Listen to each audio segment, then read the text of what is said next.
অনেক দিন পর বিরিয়ানি বানাতে চলে আসলাম। তো বিরিয়ানি বানাতে আমি কোনো অথেন্টিক বা একদম পাই টু পাই একটা বিরিয়ানির জন্য যে পরিমাণ পরিশ্রম কিছুই করব না।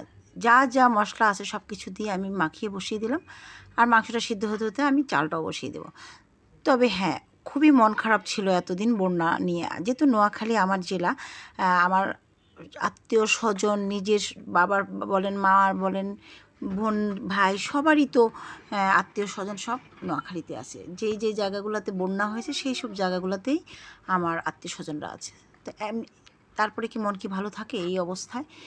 কিন্তু এরকম ভুয়া কিছু ভিডিও আসছে, এই বাঁধ ভেঙে গেল, এই কোম্পানিগঞ্জের বাঁধ ভেঙে গেল, এই মুসাপুর বাঁধ ভেঙে গেল। অথচ মুসাপুরও আমার বোনের বাড়ি, আমার কোম্পানিগঞ্জ আমার ভাইয়ের বাড়ি। মানে এরকম মানে যে উল্লেখযোগ্য জায়গাগুলো সেগুলোতে কিন্তু আছে আমার সব।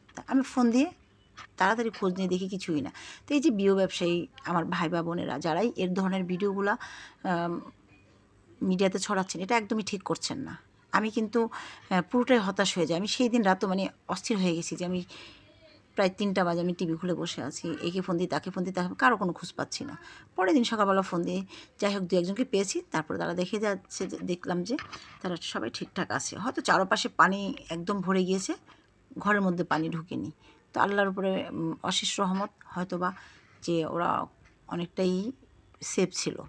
তো যাই হোক, এই ধরনের কোনো ভিডিও বানাবেন না। কারণ আমার মতো যদি দুর্বল চিত্তের মানুষগুলো হয়, এরা কখনো সহ্য করতে পারবে না। কারণ আমার সব আত্মীয়-স্বজন সব আমার নোয়াখালীতে। আমার বিশেষ করে আমার বাবা-মায়ের। আমার লাইফ আলাদা। তা আমি ঢাকায় বসে যদি এই ধরনের সংবাদগুলা পাই, তখন কি ভালো লাগে? আর এই যে মাংসটাও হয়ে গিয়েছে ফাঁকে ফোঁকে। কথা বলতে, বলতে রাইসটা তো দেখেছেন আমি আজকে রাইস কুকারে ভাত মানে রাইসটা বানিয়ে নিচ্ছি। প্রেশার কুকারে দিয়ে দিলাম মাংসটা। তো ২ টাই হতে বেশি একটা সময় লাগবে না। আর আসলে বাসায় আজকে ৪-৫ দিন ধরে সেভাবে কোনো ভিডিও আমি বানাই না। আমার সারাক্ষণই টেনশন ভিডিও আমি বানাবো, আমি রান্না করে খাবো। আমার পাশের জনরা কী খাচ্ছে? হ্যাঁ, দান করতে হলে যে আমাকে একদম দেখিয়ে দান করতে হবে তা কিন্তু না। আমি করছি বা করি।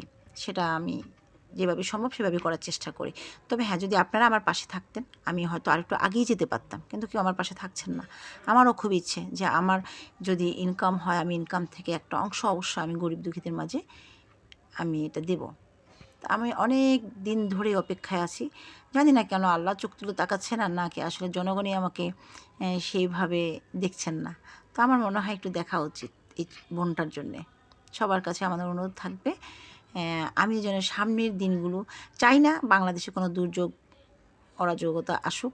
আবার কিন্তু যদিও আসে বা যদিও বিপদ তো থাকবে। মানুষ যতদিন আছে ততদিন বিপদ থাকবে। তো এই বিপদগুলো যেন সবাই মিলে একসাথে কাটিয়ে উঠাতে পারি, আমিও যেন শরিক হতে পারি। অবশ্যই আপনারা আমাকে সেই সাপোর্টটা করবেন এবং আপনারা আমার জন্য দোয়া করবেন।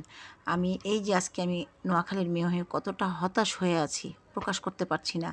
যেহেতু আমি খুব একটা চেহারা দেখাই না বা আমি লাইভে আসি খুবই কম। তারপরও আপনারা আমাকে একটু সাপোর্ট করেন। আপনারা যদি সাপোর্ট করে আমাকে এম সেই জায়গাটা দিতে পারেন, অবশ্যই আমি সবার মাঝে আসবো। তা আজ এ পর্যন্তই। সবাই ভালো থাকবেন। আল্লাহ হাফেজ।